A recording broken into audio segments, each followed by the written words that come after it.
nombre nomás y ya está.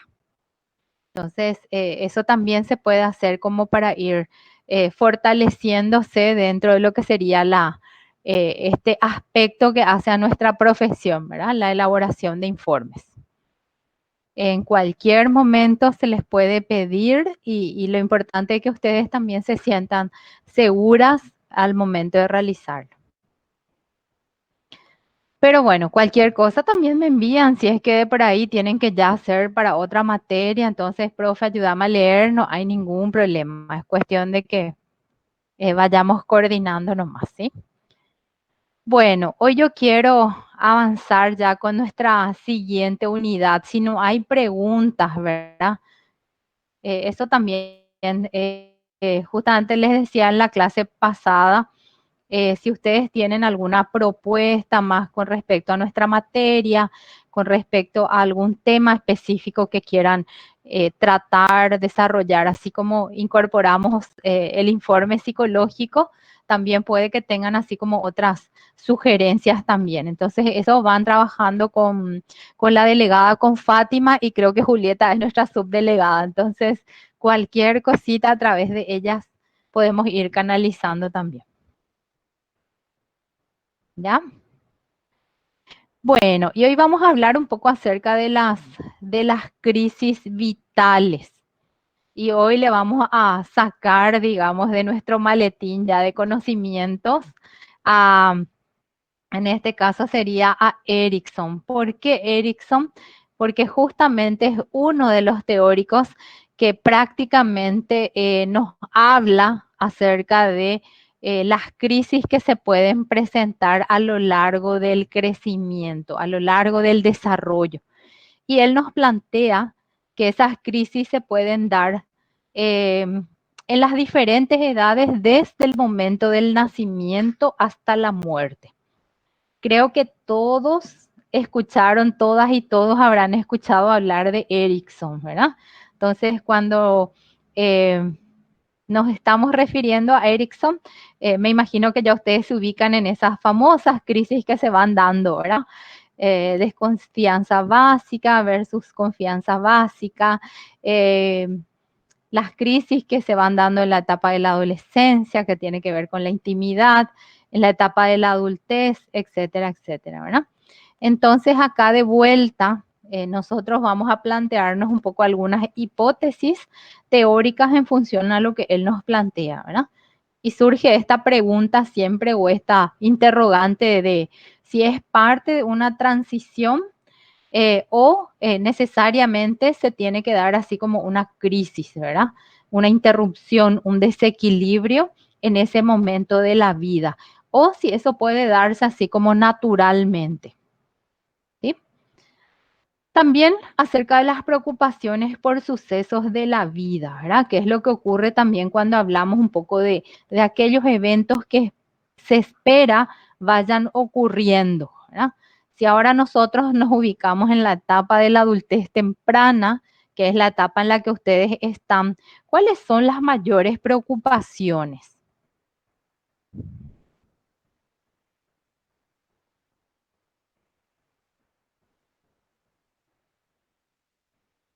No sé si alguien quiere compartir, comentar.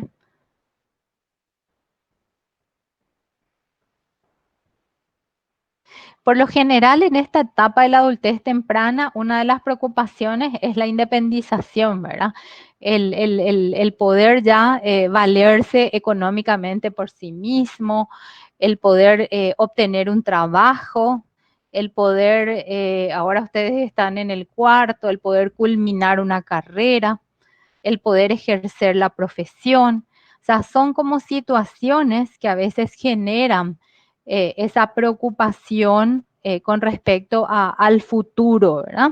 O a esos eventos que muchas veces resultan también así como movilizantes para algunos y en otros desestabilizadoras, ¿verdad? Entonces, acá justamente en esta unidad nos plantea de que hay crisis esperadas o evolutivas, justamente aquellas que se cree que se van a ir presentando o se pueden ir dando en las personas. Las crisis evolutivas van con la edad y con las etapas del ciclo de la vida, ¿verdad? En el caso de las mujeres, por ejemplo, partimos luego del hecho de que en algún momento, así como la menarquía pudo habernos generado una desestabilización, la menopausia también puede generarnos también un estado, digamos así, de crisis importante. A algunas personas en cierta forma de manera más intensa y en otras no tan intensa, ¿verdad? Otras situaciones, así como bastante también incidente en el desarrollo, tiene que ver con cuando el hijo se casa, cuando se muda, cuando se va de la casa, el nacimiento de un hijo, el primer trabajo, ¿verdad? La culminación de una carrera, si bien son aspectos también positivos, pero que a veces generan así ciertas desadaptaciones. Las crisis accidentales, que son aquellas que uno no espera que ocurra, ¿verdad? Y generalmente depende de factores más bien ambientales. Las crisis familiares, que a veces se dan, algunos lo denominan así crisis familiar o crisis también de pareja, ¿verdad? Las crisis sociales, que son ya mucho más amplias, porque tienen que ver con las comunidades, a veces también con situaciones políticas, estructurales, laborales, etcétera. La crisis de salud, muchas veces la crisis de salud está como muy vinculada a la crisis evolutiva o accidental, dependiendo de la edad de diagnóstico, dependiendo del tipo de enfermedad. Se espera que una persona a los 60, 70 años aproximadamente tenga ciertas involuciones en cuanto a su desarrollo o su estado físico, ¿verdad? Pero que eso ocurra, dependiendo de la enfermedad, que eso se dé a edad muy temprana, no se espera. Entonces, obviamente eso genera una alteración en cuanto al manejo o al afrontamiento de ese problema o de esa enfermedad, ¿verdad? Y la crisis económica que puede darse tanto en un sentido más familiar, personal, pero que también puede, así como ahora estamos viviendo, por ejemplo, una crisis económica importante a causa de esta pandemia, ¿verdad? Entonces, todas estas crisis generan una alteración psíquica, una alteración emocional y por ende también conductual, ¿sí? Gente, me van interrumpiendo nomás, por favor, ¿sí? Tal vez para algunos ya sea repetitivo, ¿verdad? Pero como forma parte también de nuestra estructura, tenemos que ir desarrollando, ¿verdad? Entonces, vamos viendo también de que muchas veces estas situaciones se presentan como mini crisis, como pequeñas crisis, ¿verdad?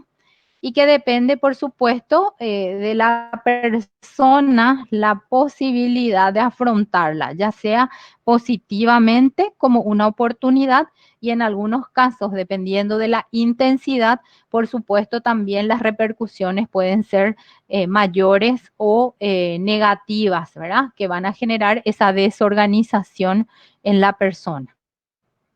¿Ya? Por eso a veces decimos, con esta crisis tenemos la posibilidad de madurar, de desarrollarnos, ¿sí? De fortalecernos inclusive.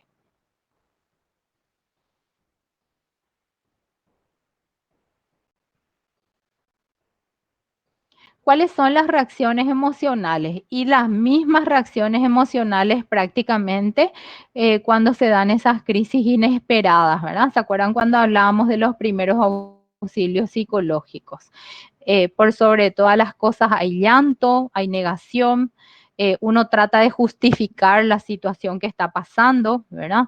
De encontrar algún tipo de explicación, de fundamentación, la tristeza, ¿verdad? La melancolía, desesperanza y en algunos casos puede llevar a un estado depresivo. Fíjense, por ejemplo, hay una crisis sumamente importante en la etapa de la adultez intermedia, por ejemplo, cuando se da la famosa, cuando se da, digamos, ese fenómeno del nido vacío. Y eso a quienes generalmente afecta de sobremanera y suele ser a las madres, a las mujeres, ¿verdad? ¿Por qué? Porque es como que toda su vida o una gran parte de su vida se dedicaron a la crianza de sus hijos, postergándose incluso en varios aspectos de su vida. Y una vez que ellos crecieron, se formaron, deciden formar sus nuevas familias, se van de la casa, ¿verdad? No es que abandonan a la madre, no es que abandonan el seno familiar, pero se da esa mudanza. Y cómo eso afecta muchas veces a la madre, a la mujer principalmente, ¿verdad? El quedarse sola, el disponer de una casa grande, aparentemente vacía. Y cuando hablamos también de depresión, es como que la persona parece que ya no tiene esa razón para vivir, esa motivación que la mantenía así como, como con fuerza, con vitalidad, etcétera. Y empiezan a darse, digamos, los primeros, las enfermedades crónicas, ¿verdad? O en algunos casos también las enfermedades inmunodepresivas. Bueno, las dificultades también para enfrentar el problema y buscar algunas alternativas de solución, ¿verdad? Entonces, vemos que prácticamente son las mismas reacciones emocionales que se van presentando con respecto a la crisis que hacemos de primer orden, ¿verdad? Que atendemos y cuando nos referimos a las crisis de primer orden. Bueno, y acá básicamente es un poco repetir lo que ustedes ya saben de Erickson, ¿verdad? Él es uno de los teóricos, como ya les dije hace rato, que básicamente se toma el tiempo para describir cada una de las etapas y cuáles son las posibles crisis que se van presentando. Por supuesto, él habla de un ciclo evolutivo y cada ciclo está en relación a la forma en que se resolvió esa crisis anterior. Entonces hay toda una secuencia que se va generando, ¿sí? Por otro lado, también habla de crisis, de situaciones que movilizan internamente a la persona, pero estas crisis internas también tienen una relación muy importante con los factores ambientales, la comunidad, la sociedad, la familia, los padres, los amigos, etcétera, ¿verdad? La pareja, inclusive. Y más que nada nos plantea la posibilidad de enfrentar y superar los problemas a partir del grado de madurez. Por más de que estamos hablando de niños, también hay un grado de madurez que se va generando en ellos en la medida que van creciendo, ¿verdad? Eso es importante rescatar por sobre todas las cosas, ¿verdad? Y nos habla acerca del desarrollo psicosexual. Psicosocial también solemos decir, ¿verdad? ¿Por qué? Porque tiene un enfoque mucho más social en relación a su maestro, ¿verdad? Que fue Freud. Si bien Erickson es psicoanalista de formación, pero ya con una mirada diferente al psicoanálisis de Freud.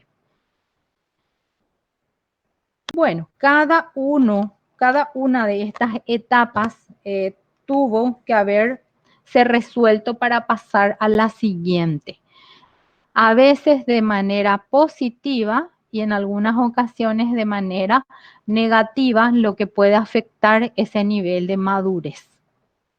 Él no habla de fijaciones precisamente, sino la imposibilidad de desarrollar esas competencias. Entonces, ¿qué nos dice él? Que la resolución de conflictos ayuda al crecimiento personal. De lo contrario, es probable que uno fracase en la siguiente etapa. Entonces, hay una relación directa entre la resolución de una etapa y la siguiente etapa. Este es solamente un cuadro resumen de las diferentes fases que se van dando en la infancia, en la niñez temprana, en esa edad de la iniciativa, de la adolescencia, de la juventud, de la madurez y por sobre todas las cosas también en esas últimas etapas ya de la adultez intermedia y de la tercera edad. Y acá yo creo que también podemos ir así como ejemplificando un poco en función a lo que se va presentando, ¿verdad? Vemos acá que, bueno, esta primera fase que él nos plantea habla de la confianza básica versus desconfianza y tiene que ver con ese desarrollo inicial del niño en sus primeros meses, desde el nacimiento, prácticamente entre los 18 a 24 meses. Siempre tenemos que manejar así como un margen de meses, ¿verdad? En relación también a la posibilidad de que se dé ese proceso de maduración, ¿verdad? Y cómo el niño logra confiar en su entorno o en su proveedora principal a partir de la alimentación y a partir de esos cuidados que también se le brinda al niño o a la niña en esa fase, ¿verdad? Si el niño fue atendido en tiempo, si uno reacciona ante sus llantos, porque sabemos también que hay diferentes tipos de llantos, por ejemplo, ¿verdad? Están los llantos que representan berrinches, están los llantos de porque le duele algo, está el llanto porque se siente mojado o incómodo, cuando tiene hambre, etcétera, ¿verdad? Entonces, ¿qué tanto el entorno responde a cubrir esas necesidades es lo que va a generar, por supuesto, el desarrollo de la confianza con respecto al entorno? ¿Sí? Por eso que es importante también aquí ese establecimiento del vínculo. ¿Y qué tipo de vínculo el niño logra desarrollar en esta fase?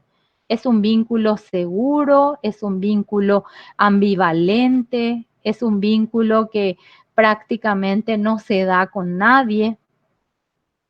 Entonces, eso después, capaz que aquí no se note demasiado, ¿verdad? Pero en la medida también que el niño va creciendo, eso va a ir afectando la siguiente etapa, que sería la de autonomía. ¿Hay alguna pregunta hasta aquí, gente?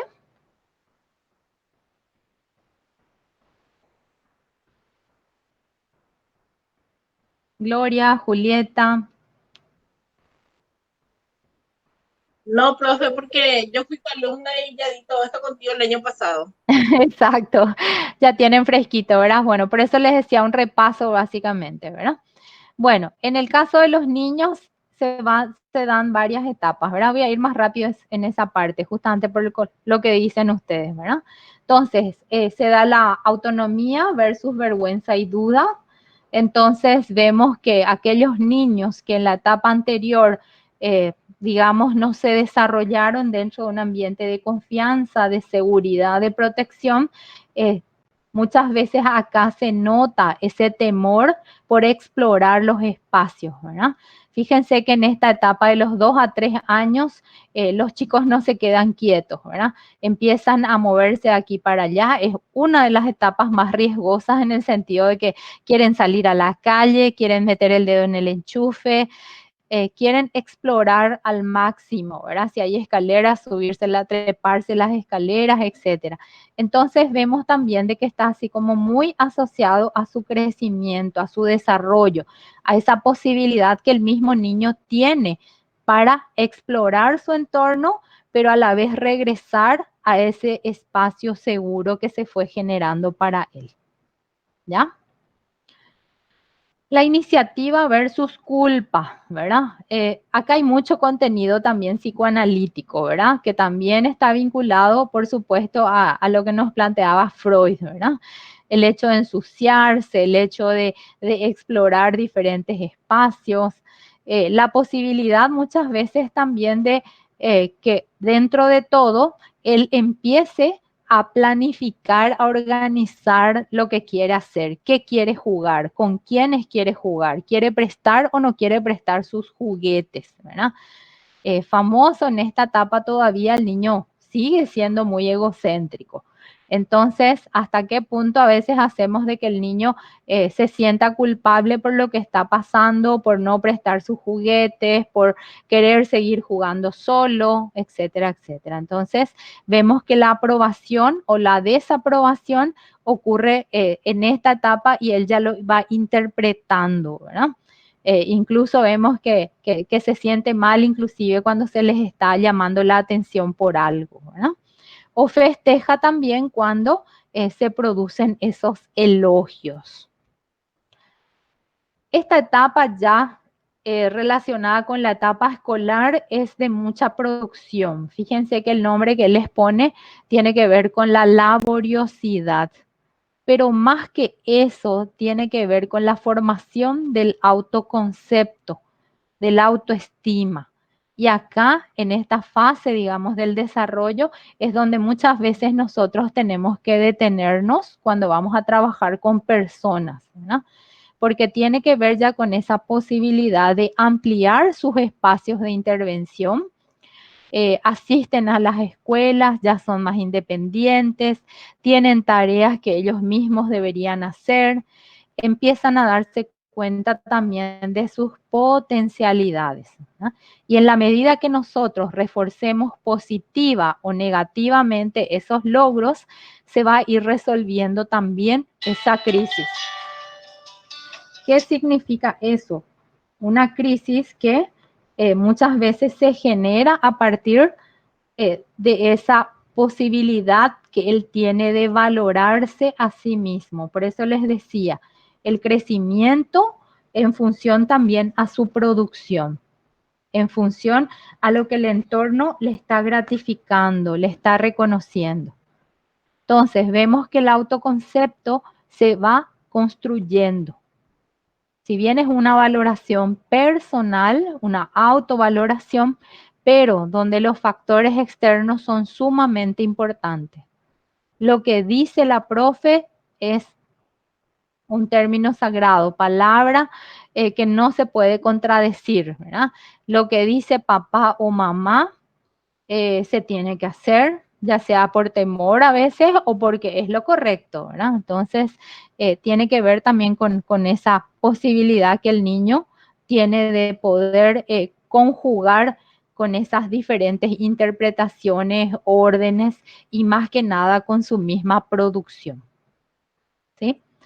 Es una etapa todavía de dependencia emocional, pero ya vamos viendo de que va entrando a otra fase, ¿verdad? Que es un poco la de la identidad versus la confusión de roles. Si bien en la etapa de la niñez veíamos que el niño va a la escuela, conoce, amplía su entorno social, pero es en la adolescencia donde se pone mayor énfasis justamente a esto, ¿verdad? A la posibilidad de explorar otros ámbitos. Ya no es solamente la casa, la escuela y los amiguitos ahí de al lado, sino ya tiene que ver con la casa, la escuela, los compañeritos del colegio, los cumples de 15, de repente los nuevos grupos que se crean también asistiendo a movimientos sociales, a grupos de pares, etcétera. Entonces ya se dan esa conexión, digamos, con más espacios sociales y obviamente más personas también. Y eso a veces genera dificultades en cuanto a los roles que la persona, que el adolescente tiene que ir desempeñando, ¿verdad? Y acá el papel de los amigos cumple un rol o un papel fundamental. ¿Qué representan los pares para el adolescente? Son figuras de identidad, a veces son figuras de conflicto, a veces son chicos que más que aportarle algo positivo al adolescente, lo que le generan es inestabilidad, confusión, o los lleva también a adoptar conductas de riesgo. Entonces vamos viendo también que es una etapa bastante crítica, ¿verdad? Tal vez una de las etapas así como que realmente le genera dificultades de afrontamiento al adolescente y a su entorno más cercano, quienes son los padres, la familia o el colegio también, ¿verdad? Porque empiezan a rebelarse contra esas estructuras principalmente. Bueno, en esta etapa creo que la mayoría de ustedes está, ¿verdad? Que es un poco la de las crisis que se dan de intimidad versus aislamiento. Entonces, acá las relaciones cumplen un papel fundamental y las relaciones en el amplio sentido, ¿verdad? Mi grupo de amigas, mi grupo de exas, o no tengo luego amigas, nunca formé amistades con nadie, no me permitían.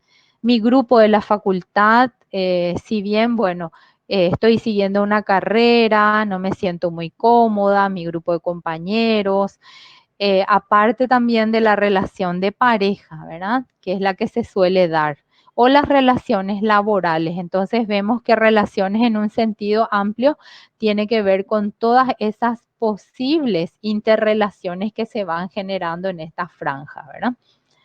Y cuando hablamos de intimidad, no estamos solamente refiriéndonos a un factor de intimidad en el sentido romántico, ¿verdad? O sexual o de pareja, sino la posibilidad, digamos, de establecer relaciones mucho más profundas e incluso duraderas. ¿Sí? Bueno, pregunta, comentarios acá. Luego tenemos la etapa de la generatividad versus estancamiento, que es la que se presenta aproximadamente entre los 40 a 65 años, ¿verdad? Vemos que es una de las etapas que mayor crisis generan las personas, por eso se dice la etapa de la mitad de la vida. Es donde todavía uno tiene básicamente la posibilidad de replantearse la vida que está llevando, ¿verdad? Por eso que solemos ver inclusive parejas que vuelven a evaluar su relación, en algunos casos vuelven a, ¿cómo se dice?, a renovar los votos, en algunos casos puede darse inclusive una separación, ¿verdad? Teniendo en cuenta que ya los hijos crecieron, se independizaron, y bueno, como que uno tiene también esa posibilidad de evaluar de una manera más tranquila la vida actual y en función a eso establecerse nuevas metas. O sea, en esta etapa la persona no se considera demasiado mayor como para empezar una nueva relación, una carrera profesional y en una de esas también hacer lo que realmente siempre quiso hacer y no pudo porque habían otras cosas u otras prioridades que atender, ¿no? Entonces, eso es importante también tener en cuenta, ¿verdad? Que es una etapa de replanteamientos en la vida. O sea, no está mal que la persona empiece a cuestionarse, que empiece a dudar, que empiece a reflexionar sobre lo que quiere para su vida.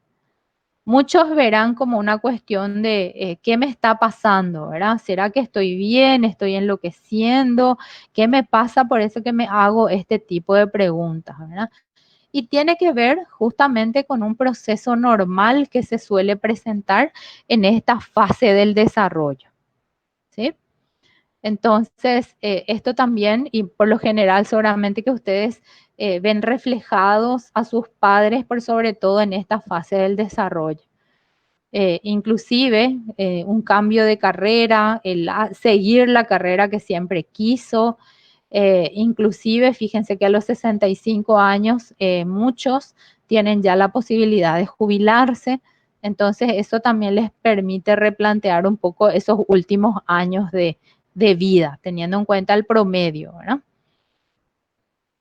Y la última que nos plantea Erickson, que tiene que ver con esa integridad versus desesperación, ¿verdad? Entonces, integridad en el sentido también amplio, ¿verdad? De lo que la persona es, lo que logró, de cómo se siente con respecto a cómo vivió su vida en general, ¿verdad? Y aquí también muchas veces se nota todavía ese deseo de acompañar a las siguientes generaciones, el transferir, el poder dentro de todo dejar un legado, y dejar un legado a quienes, a los sucesores, ¿verdad? Pueden ser sus hijos, pueden ser sus nietos, pueden ser algunos ahijados. Entonces vamos viendo también que hay como una preocupación por dejar ordenada la casa, la vida en general, ¿verdad? Y va a depender también del estilo de vida que esa persona, digamos, pudo vivir, de cómo fue su vida a lo largo de todos estos años hasta esta etapa. Y en función a eso también, ¿verdad? Entra en un estado de desesperación o más que nada de reorganización. ¿Sí? Un aspecto que yo veo también aquí en esta fase, que muchas veces afecta muchísimo a nuestros adultos mayores, tiene que ver con el no poder acceder a un sistema jubilatorio, el depender, por ejemplo, económicamente de los hijos, el sentirse ya así como no digo inútil, ¿verdad? Pero con muy poca vitalidad para seguir apoyando económicamente, seguir produciendo, por ejemplo, dentro de un entorno familiar. Eso genera a veces frustración en nuestros adultos mayores, más todavía porque no tenemos así como un sistema social que los apoye en esta fase de la vida, que es prácticamente la etapa donde uno requiere de varios tipos de soporte. ¿Ya? Puntos claves de la teoría y más que nada que él enfatiza el aspecto de la identidad, de la construcción, de esa capacidad que tiene el ser humano también de reestructurar y reorganizar su vida, ¿verdad? Él habla de varios componentes, aparte de lo ambiental, por supuesto, también hay factores genéticos, factores de desarrollo fisiológicos, orgánicos, etcétera, ¿no? Y dentro de todo, más que nada es hablar de que estas crisis también, como son esperadas o se esperan de que vayan ocurriendo a lo largo del desarrollo, también nos permite o nos da la posibilidad de ir trabajando etapa por etapa, prepararse para esas posibles crisis. ¿Cómo repercute en la persona? Generando ansiedad, desánimo, confusión, ¿verdad? Y en otras personas emociones negativas, ¿verdad? Pero teniendo en cuenta esto y tratando de evitar que esto vaya ocurriendo, entonces uno tiene esa posibilidad también de buscar algunas alternativas, ¿verdad? Algunas alternativas que nos pueden más que nada preparar para ese momento. ¿Cuáles podrían ser algunas alternativas? ¿Se les ocurre algo? Pensando en una etapa determinada de la vida. Pueden ser los ahorros, profe. Ahorros. Exacto, sí, los ahorros, exacto. Si yo soy un profesional independiente, ¿verdad? Yo sé que no me voy a jubilar por IPS, genero, y eso a veces nos pasa a nosotros los psicólogos inclusive, ¿verdad? Porque tenemos la posibilidad de trabajar en relación de dependencia o trabajar de manera independiente, ¿verdad? Como decimos muchas veces, organizarnos nosotros mismos en relación a lo laboral, ¿verdad? Profesionales independientes. ¿Qué pasa en esos casos? Yo sé que en algún momento de mi vida ya no voy a poder ejercer la profesión, ¿verdad? Entonces, ¿qué pasa? ¿Qué medidas, qué estrategias yo puedo implementar justamente para que si se presenta esa crisis en esa etapa de la vida no sea tan fuerte, sino la pueda encaminar o la pueda afrontar de una manera positiva? Y así como vos decís, el ahorro, por ejemplo, ¿verdad? El ahorro realmente nos puede ahorrar un montón de sensaciones y de sentimientos desagradables, ¿verdad? ¿Qué pasa si me enfermo, no tengo un seguro médico, no sé a dónde ir y no tengo dinero? Entonces, en ese caso, bueno, el ahorro es un elemento fundamental. ¿Por qué? Porque por lo menos voy a tener para mi pasaje, buscar un lugar público, comprar la medicación que me indican, ¿verdad? Puede ser el ahorro para las personas de la tercera edad, un plan, digamos, económico, ¿sí? Pero aparte de lo económico, ¿qué se les ocurre, por ejemplo, para evitar esa crisis de la desesperación que se presenta en la última etapa de la vida? Aparte de tener un ahorro.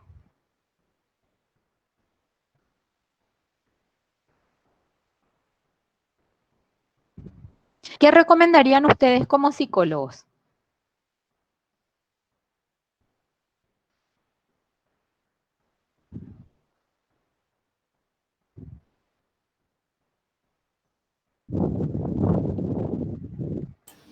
Que practique un hobby, profe, no sé, para distraerse ya que se jubiló y Exacto, todo eso.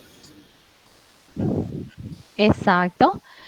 Algún plan para que aproveche ese tiempo libre, ¿verdad? Exacto, que pueda dedicarse a su hobby, algo que le gusta hacer. Fíjense que hay personas con 65 años que se jubilan y no saben qué hacer. Y 65 años todavía es como muy temprano ya para esperar la muerte o para sentarse en una silla y no hacer nada, ¿verdad? Entonces, esa misma situación a veces le genera como mucha amargura, mucha desesperación. ¿Qué hago? No sé qué hacer. Y ocurre bastante cuando las personas se dedican tiempo completo, full time, como decimos, al trabajo. Entonces, su vida en función al trabajo, su vida en función a los hijos. ¿Y qué pasa con la persona? ¿Qué tanto ella se preparó para afrontar ese momento, ¿verdad? En que tenga que retirarse del trabajo, en que ya los hijos no tengan que depender de él o de ella económica y emocionalmente. Entonces ahí es importante, pero no esperar a esa etapa, sino antes, ¿verdad? Nosotros tenemos esa posibilidad a través de la prevención, a través de las promociones, por ejemplo, implementar campañas, ¿verdad? De cómo utilizar el tiempo libre, potenciar los hobbies, ¿verdad? Plantear las actividades deportivas, recreativas, de acuerdo a la edad, etcétera. IPS tiene un club para personas de la tercera edad. Súper interesante el programa que ellos están implementando. ¿Por qué? Porque justamente, así como dicen ustedes, están tratando de incorporar la parte lúdica, la parte de relaciones sociales, de comunicación, de interactuar con los pares. Y justamente ellos tenían, bueno, ahora se suspendió nomás por el tema de la pandemia, ¿verdad? Pero ellos tienen un centro en el Boyer Mini, que es el centro justamente de atención a las personas de la tercera edad, el que está allá sobre casi Artigas, ¿verdad? Y allí ellos tienen un programa de apoyo, un club de danza, clubes y actividades así, dirigidas por algunos profesionales del área de la psicología, personas de enfermería, o sea, es un equipo bastante interesante porque le dan ese enfoque multidisciplinario, ¿verdad? Donde se integra la posibilidad inclusive de trabajar la parte cognitiva. ¿Por qué? Porque muchos de nuestros adultos en esta etapa de la vida empiezan a tener sus involuciones, empiezan a perder ciertas funciones vitales como la memoria, la atención, la concentración, etcétera. Entonces, a partir de juegos, ellos van trabajando ese proceso de rehabilitación, de optimizar esas funciones que son esenciales, ¿verdad? Eh, la actividad física, obviamente, a través de, no van a ser ejercicios funcionales, por supuesto, pero sí actividades de relajación, danza, actividades que involucren el movimiento del cuerpo, ¿verdad? Entonces, eso, por ejemplo, ¿verdad? Si nosotros vamos a trabajar dentro de la prevención, teniendo en cuenta la franja etaria, podemos plantear justamente diferentes tipos de actividades ¿para qué? Para evitar estas crisis vitales. ¿Sí? Profe, Crisis vitales le decimos porque son parte del desarrollo. Sí, por comentarte nomás, en San Lorenzo, por ejemplo, hay un club de baile de la tercera edad. en Y bailan, serio, ¿qué sí. parte? No me acuerdo qué parte mismo, pero me acuerdo que ellos tienen un club y ellos viajan a Argentina, Viajan. viajan a Brasil y todo bailan así música paraguaya. Excelente. Y fíjense que de repente también uno dice, ¿y cómo? Y viajan solos. Y la mayoría de ellos ya tienen hijos grandes, ¿verdad? Independiente. Entonces, ¿qué es lo que muchas veces les falta? La compañía. ¿Y quiénes se acompañan? Y se acompañan entre ellos como pares. Entonces, hasta temas de conversación tienen. ¿Por qué? Porque pertenecen a esa misma generación. Por eso a veces la dificultad entre un adulto mayor y un adolescente, como que a veces queremos conectarles y no encontramos la forma, ¿verdad? Pero si los juntamos a ellos, a estos abuelitos, ¿verdad? A estas personas de la tercera edad, enseguida se enganchan, como si se hubiesen conocido de años, ¿verdad? Incluso se establecen muy buenas relaciones como para viajar juntos. Y si es un club, obviamente ellos tendrán los cuidados también necesarios como para hacerse cargo del grupo y llevarlo, ¿verdad? Pero la vitalidad con las que, o sea, como se les ve, digamos, realmente hace que uno finalmente diga, ah, valen la pena estos programas o estos eventos así de eh, estas actividades para esta franja de edad, ¿verdad? Es como que les revitaliza el Profe, poder hacer algo. Sí, ay, perdón, te sí, habla Nuda. Vos sabés que, profe, hablando de ese tema, yo, por ejemplo, personalmente tengo mi abuela que sí, tiene 90 años ya y ella es parte ya del grupo de personas con Alzheimer, ¿verdad? Y sí. justamente es muy complicado esto, o sea, todo este tema de los y todo es muy genial, pero Mm. desde mi perspectiva se complica un poco cuando la persona, mi abuela, por ejemplo, es de la campaña y mi Ujú. Sí, abuela está súper cerrada en ese tema del baile, sí. ese tema de yoga, para esas cosas, para ella es como nada que ver.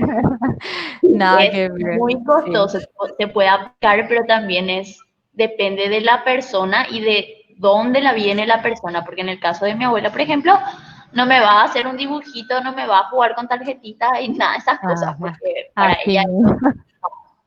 no funciona.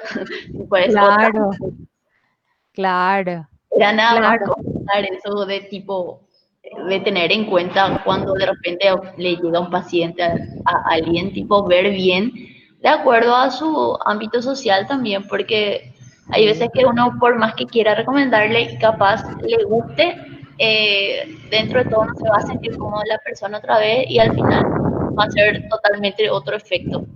Exactamente. Sí, tenés muchísima razón. De repente hay que mirar bien de dónde provienen esas personas, ¿verdad? Sí, totalmente. Y hasta puede ser como ilusorio plantearle la posibilidad que se pongan a jugar, ¿verdad? Cuando son personas que crecieron pensando que el juego era una pérdida de tiempo o muchas veces cuando niños tampoco tenían ese permiso para jugar. Entonces, claro, ir buscando otras alternativas. Lo que se ve mucho, por ejemplo, en los casos de las personas de la tercera edad que viven más bien en zonas rurales, se da mucho con ellos la posibilidad, por ejemplo, organizar encuentros más bien de tipo familiar, ¿verdad? Entonces vemos también que son esos los espacios que para ellos de repente les resulta así como más, más favorecedores de más disfrutes, pero con el Alzheimer también ya es más difícil. ¿Por qué? Porque Claro, hay una patología eh, con la que tenemos que estar lidiando, ¿verdad? Y evaluar cuál es su funcionalidad para que de acuerdo a eso se le proponga algún tipo de actividad, ¿verdad? Sí, totalmente. pero es más, se complica más en las zonas del interior o en las zonas rurales, claro que sí, mucho más difícil.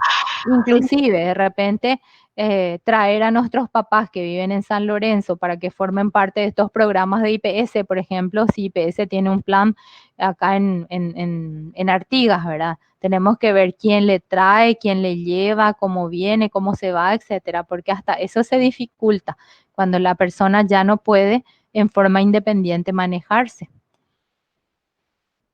Se vuelven como niños otra vez. Entonces tenemos que obviamente evaluar todas esas posibilidades también, ¿verdad? O tienen que hacer hidrogym, pero ¿y dónde vamos a hacer hidrogym con nuestra abuelita si en nuestro barrio no hay, en nuestra ciudad no hay, ¿verdad?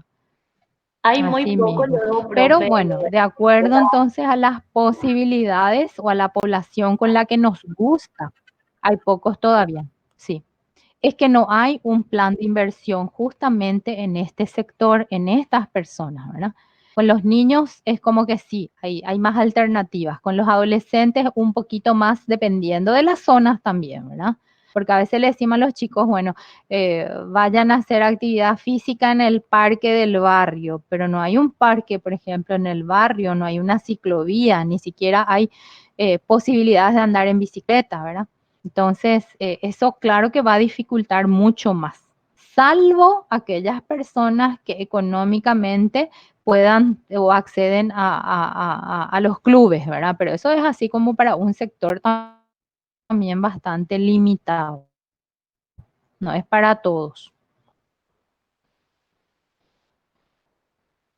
Bueno, pero es un área que me parece también que a nosotros como psicólogos como no está muy afinado, no está muy trabajado, nos permite también utilizar como, como un posible nicho laboral, ¿verdad?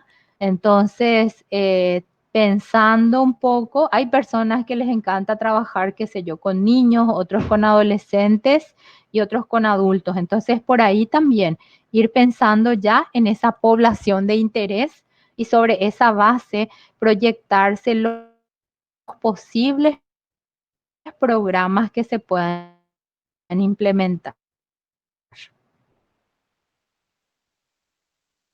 Lo que yo veo bastante hoy día son estos proyectos que uno puede trabajar a través de las cooperativas.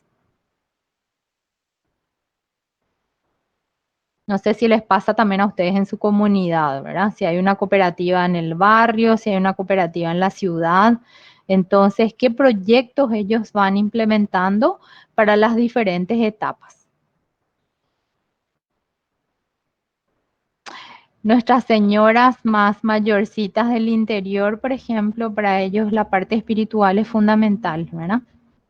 Muchas de ellas, bueno, forman parte de los grupos religiosos, a veces eh, se ocupan inclusive de acompañar las celebraciones, algunas incluso asumen como un rol protagónico, ¿verdad? En la Iglesia Católica estaban los grupos, por ejemplo, de las legiones de María, los grupos litúrgicos. Entonces, si ese espacio dispone y la persona quiere y le gusta y le distrae, genial, ¿verdad? ¿Por qué? Porque resulta también para ella importante sentirse todavía útil, ¿sí? A veces nosotros solemos cuestionar, ¿verdad? ¿Qué es lo que se va a hacer tanto en la iglesia? ¿De qué es lo que hablan, ¿verdad? Y no, para ella o para esa persona, tener ese espacio resulta muchas veces revitalizador, ¿verdad?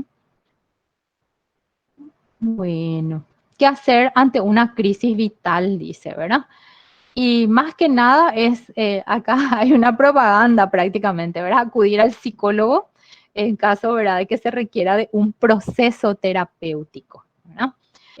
No siempre se va a requerir de un proceso terapéutico, círculos que tiene también la persona va canalizando esas movilizaciones internas que se generan, ¿verdad? Pero en muchas ocasiones, dependiendo de la intensidad de la crisis, sí puede requerir de un profesional del área de la salud mental, incluso a veces también en estrecha relación con otras, ¿verdad? en esta fase, por ejemplo, de estabilización para las personas, entonces el psicólogo puede trabajar muy de cerca con un profesional del área ginecológica, con el doctor de cabecera, como para también acompañar esos momentos así de desadaptación, ¿sí? O de aceptación también a la nueva etapa o las nuevas situaciones que se le van presentando. Se pueden planificar nuevas metas, nuevos retos, a veces también el conversar acerca de que es normal que la persona se sienta así, que eso va a durar nomás luego un tiempo, que va a requerir, por supuesto, también de que ella o esa persona incorpore nuevas conductas, cambie su repertorio de comportamiento, a veces sus actitudes, hace de que se afronte de una manera mucho más activa y con esa visión para seguir avanzando a la siguiente fase, ¿verdad? Bueno, básicamente esto en lo que respecta a las crisis vitales, ¿verdad? Y yo salté acá dos presentaciones porque habla también acerca de las crisis vitales por sucesos esperados, ¿verdad? Pero también a veces, aparte de esas crisis vitales, ocurren otros eventos que uno no espera que se den en esas fases, ¿verdad? Entonces, por supuesto, estas son las que adquieren ya también otras denominaciones que serían prácticamente las accidentales, ¿no? Profe, la compañera ahí en el chat te hizo una pregunta. Sí, a ver, ¿qué dice? Voy a dejar de compartir y ahí voy a leer. Sí. ¿Qué dice su pregunta? Si alguien puede leer. Profe, una consulta. ¿Por qué las personas se niegan a acudir al psicólogo? Esa negación, dice la compañera Ayla. Bueno, hay muchos mitos todavía con relación a nuestra profesión, ¿verdad? Muchas veces por ese prejuicio que se tiene de que solamente los que están locos tienen que ir al psicólogo, ¿verdad? No nos ven como facilitadores de la salud integral, no nos ven como promotores de la salud emocional. Entonces creen que solamente nuestras intervenciones tienen que darse cuando hay problemas psicopatológicos, ¿verdad? Cuando uno está loco en síntesis y no, todavía se da esa resistencia, ¿verdad? Pero también probablemente se deba a que nosotros como profesionales no hemos promocionado las otras áreas en las cuales o en los cuales podemos intervenir en otros ámbitos, por ejemplo, preventivo, promoción, no solamente cuando tenemos que hacer tratamiento, ¿sí? Sino más bien trabajar también desde el aspecto de la orientación o consejería. Por otro lado, también se nos rotula que somos un poco costosos en cuanto a nuestros servicios, ¿verdad? Y eso también es importante tener en cuenta que dependiendo de la problemática, por supuesto, se requiere una periodicidad, ¿no? Si yo cobro por lo general 100.000 guaraníes por cada consulta y es una persona que se encuentra en un estado depresivo, yo voy a requerir de que esa persona como mínimo acuda a consultorio una vez por semana, ¿verdad? Por lo menos hasta que supere esa crisis o esa disfuncionalidad, ¿verdad? Entonces, si yo cobro 100.000 y le pido que venga 2 veces por semana, ya serían 200.000 en una semana. La mayoría de las personas no tiene o no puede pagar el servicio. Entonces, cree también que somos profesionales para un sector nomás determinado, cosa que no es así porque hoy en día la mayoría de nuestros centros de salud asistenciales ofrecen servicios gratuitos, ¿verdad? Son servicios públicos, pero gratuitos al fin, ¿verdad? Por otro lado, ustedes saben perfectamente que la salud mental es el aspecto de la salud que más se posterga. Si me duele la cabeza, enseguida ya me voy a consultar o busco la manera, ¿verdad? De que de medicarme y tratar de hacer pasar ese dolor. Cuando hay una molestia emocional, un dolor, algo no superado, etcétera, parece que le doy demasiado tiempo, ¿verdad? Entonces no me tomo tampoco ese espacio para superar esos conflictos que se puedan presentar en forma interna, ¿sí? Tenemos miedo para ir al psicólogo. Yo recuerdo que, bueno, en años atrás, en los colegios, por ejemplo, a los chicos que se portaban mal le enviaban al departamento de orientación para que hablen con la psicóloga. Entonces, por supuesto, ¿quién va a querer ir a hablar con la psicóloga si es visto como un castigo? Eso, por ejemplo, ¿verdad? Creo que hoy día ya a partir un poco de esa desmistificación, se fue como limpiando un poco la imagen de los profesionales psicólogos. Después que también se confunde mucho la psicología con la parapsicología. Me vas a leer el pensamiento, me va a leer la mente y tengo miedo de eso. Entonces hay demasiados mitos, muchos tabúes con relación a nuestro ejercicio profesional. Y ojo también cuando hablamos de ejercicio profesional, ¿verdad? ¿Qué tan habilitados estamos y nos sentimos para ejercer la profesión? ¿Creemos que estamos en condiciones para eso o no? Y hay muchas personas que apenas terminan su carrera y ya abren un consultorio. Entonces, la pregunta va, ¿tengo las herramientas necesarias para eso? Porque el ministerio me va a habilitar una vez que yo les presente mi certificado y mi título. Pero realmente estoy en condiciones emocionales para trabajar con personas que vienen por alguna problemática emocional. Entonces, a veces también entre colegas nos hacemos de mala fama. No sé si me explico en esa parte. Me fui a tal psicólogo y, Dios mío, mi psicólogo estaba más loco o estaba peor que yo, ¿verdad? Le contaba mis problemas y él me contaba sus problemas o ella me contaba sus problemas. Entonces, hay situaciones a veces que, bueno, hace que la persona piense 2 veces antes de vuelta de buscar ayuda psicológica. ¿Por qué? Por esa mala experiencia.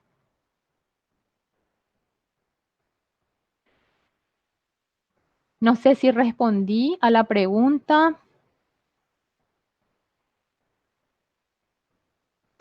A veces por ese temor también, Aida, ¿verdad? Por ese temor al autoconocimiento, por ese temor a que se descubran aspectos que a veces nosotros evaluamos como oscuros en nuestra persona, ¿verdad?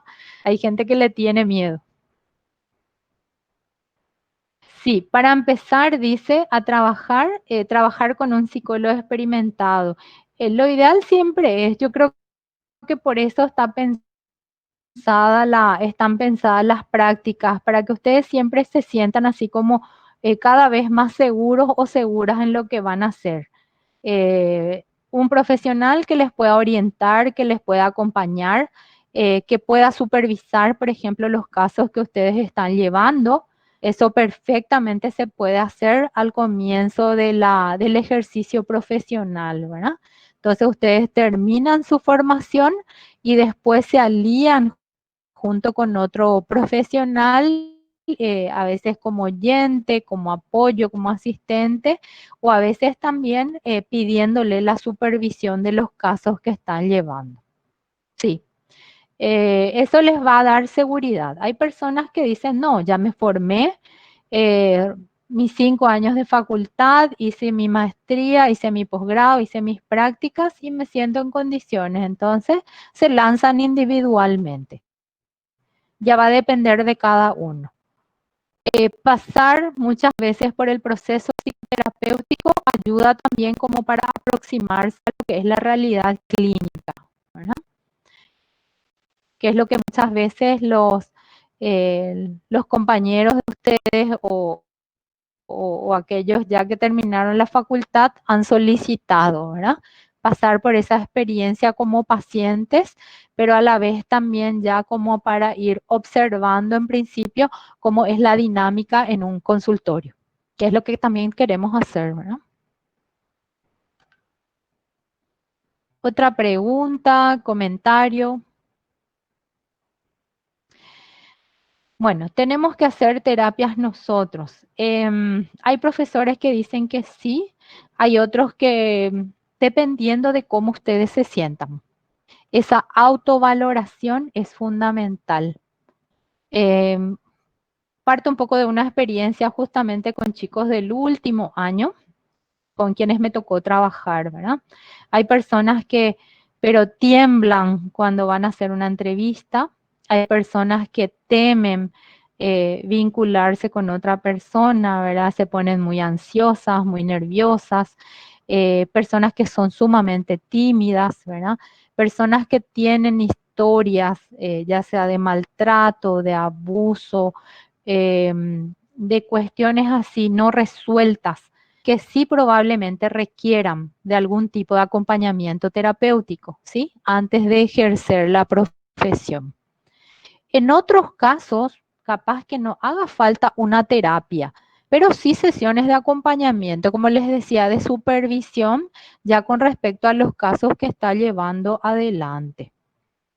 Por eso que también la psicología tiene varios ámbitos de intervención, ¿verdad? Ustedes saben que esa instancia preterapéutica es la de orientación o consejería, ¿sí? Donde hay así aspectos puntuales que uno requiere de acompañamiento, de corrección, de supervisión, ¿verdad? Por ejemplo, a partir de esta pregunta, uno puede decir, bueno, quiero hacer mi plan de desarrollo individual como alumna del cuarto curso o como alumno del cuarto curso. ¿Qué voy a incluir en mi plan individual de desarrollo? Y ahí es como que yo tengo que hacerme una especie de autoevaluación. ¿Qué aspectos tengo que corregir en mi persona? ¿Qué aspectos tengo que fortalecer? Y no solamente competencias profesionales, sino competencias personales, ¿sí? Me cuesta hablar en público, me cuesta exponerme, me pongo ansiosa cuando voy a conocerle a una persona, ¿verdad? Dudo mucho de lo que voy a decir o hacer. Entonces, ese tipo de situaciones que capaz que sí requiera un apoyo emocional, un plan, digamos, de desarrollo. Es como una mirada retrospectiva. ¿Qué tanto fui como creciendo en lo personal y en lo profesional? Y en función a eso, también me proyecto, me voy generando nuevas metas, nuevos objetivos. Si yo les digo, ¿qué les gustaría o cómo se ven ustedes de aquí a 3 años? ¿Cómo se ven ustedes?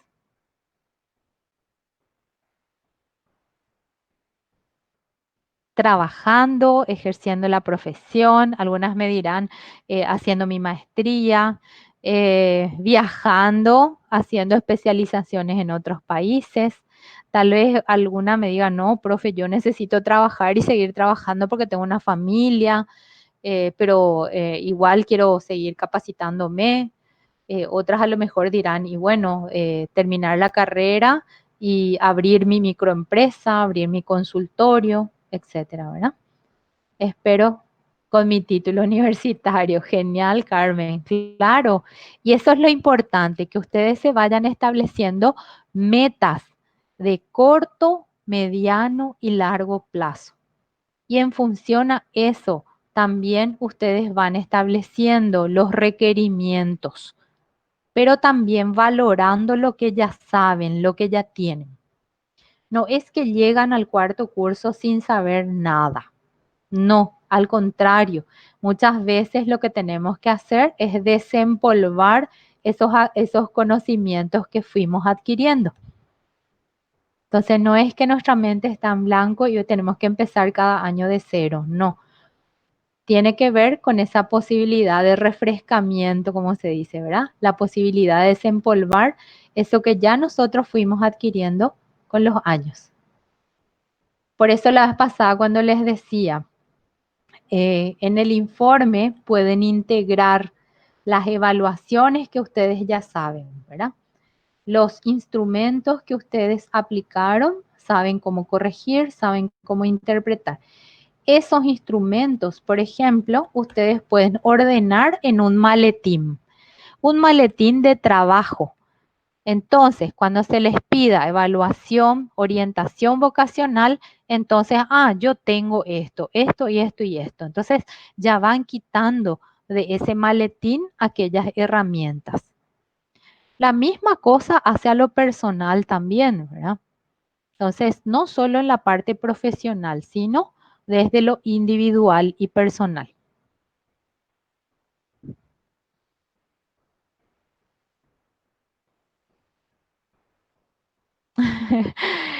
Bueno, yo me siento en blanco, dice, con todo lo que aprendí en básicas. No, pues. Bueno, Carmen, sí, realmente uno a veces tiene esa sensación por dónde empiezo, ¿verdad? Eh, ¿Cuáles son aquellas materias que ustedes consideran así como esenciales en este momento? Esas materias que ya se van conectando de a poquito con la práctica.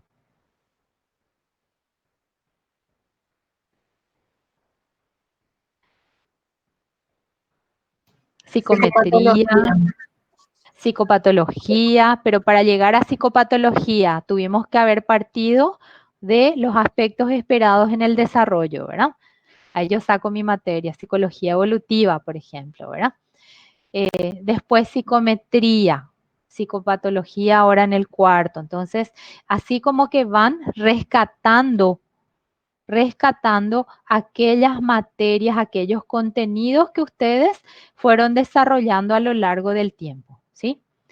No hace falta que tiremos todos los trabajos, ¿verdad? Porque en algún momento también eso puede servirnos, aunque ahora con el Internet, con las nuevas herramientas tecnológicas, tenemos acceso muy rápidamente, ¿verdad?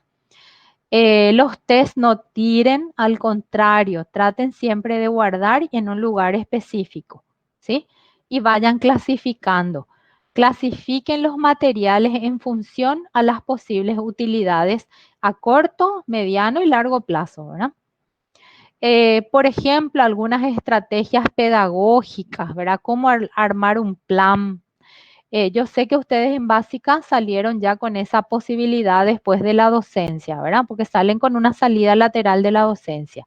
Entonces, ¿qué yo tengo que saber hacer? Planificar mis clases, hay un modelo de estructura, cómo organizo los contenidos. Entonces, son elementos que yo puedo ir desempolvando y utilizando. Entonces, es ordenar un poco el escritorio.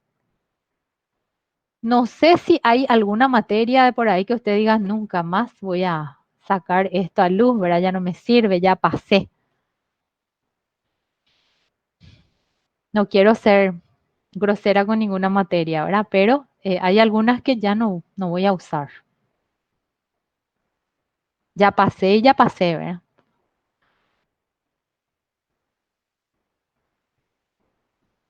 Pero vayan armando así como sus maletines de trabajo, como se dice, ¿verdad? Herramientas, los juguetes, materiales didácticos, otras posibilidades también que uno tiene para acercarse a terreno y empezar a aplicar esos conocimientos tiene que ver con la extensión, con proyectos de extensión, con proyectos, por ejemplo, con las prácticas supervisadas, ¿verdad? Entonces, aquellas materias también prácticas ya sea para la aplicación de instrumentos, ya sea, por ejemplo, para intervenciones comunitarias. Entonces, todo eso les va a ir sirviendo, ¿sí? No se desesperen, pero sí vayan seleccionando aquellos recursos que fueron acumulando. Y cuando decimos recursos, recuerden que no solamente son recursos materiales, inclusive los nombres de los profesores, así, los números de teléfono, las referencias, tener directorios, todo eso va a ir formando parte después de ese maletín de trabajo que a ustedes les va a servir. ¿Sí? Si tienen la posibilidad de hacer voluntariados, genial, gente. Ese es otro espacio donde se gana muchísimo, muchísima experiencia. Por más de que no nos paguen o nos pagan muy poco, nosotros tenemos la posibilidad de empezar a aplicar esos conocimientos. ¿Ya?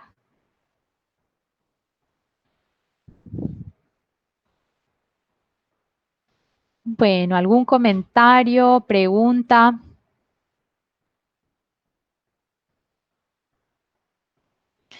Cualquier Bueno, cualquier cosa que necesiten, gente, sí, y si está a mi alcance apoyarles, con mucho gusto, ¿verdad? Entonces, escriban nomás así en el privado, porque a veces cuesta eso, hablar en público, ¿verdad? Entonces, pero sí me parece importante que ustedes mismas hagan sus autoevaluaciones, ¿verdad?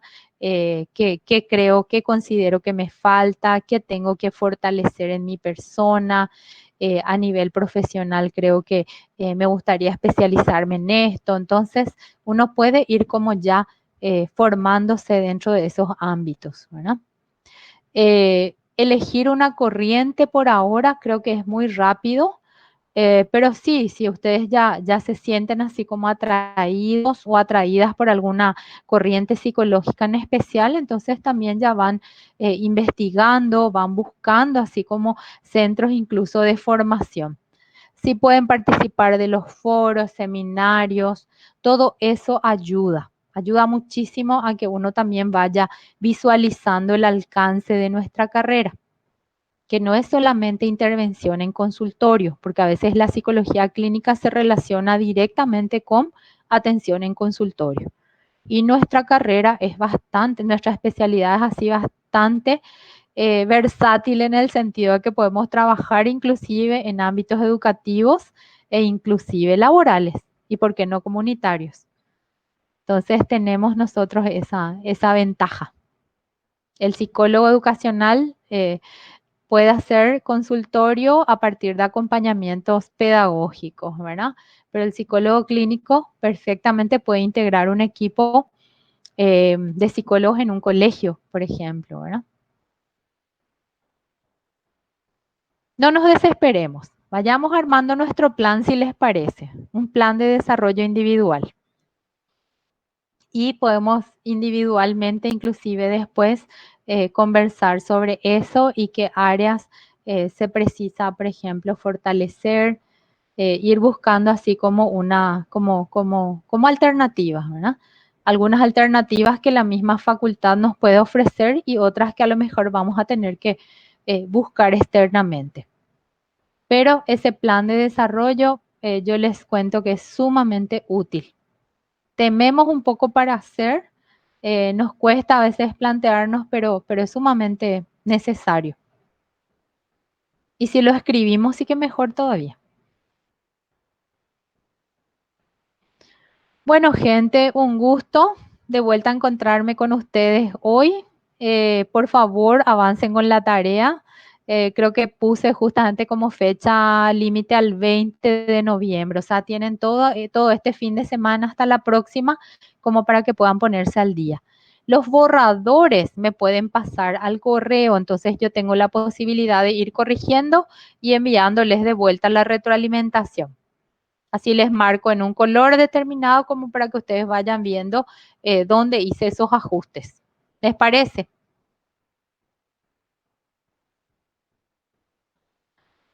Y Sí, bueno, claro. que rindan bien mañana. Descansen por lo menos el fin de semana, si pueden. Nos encontraremos el próximo jueves. Dale, Noelia. Chao, chao. Chao, gente. No, Chao, profe, chicas. gracias. Chao, chao a ustedes. Nos vemos. Cuídense.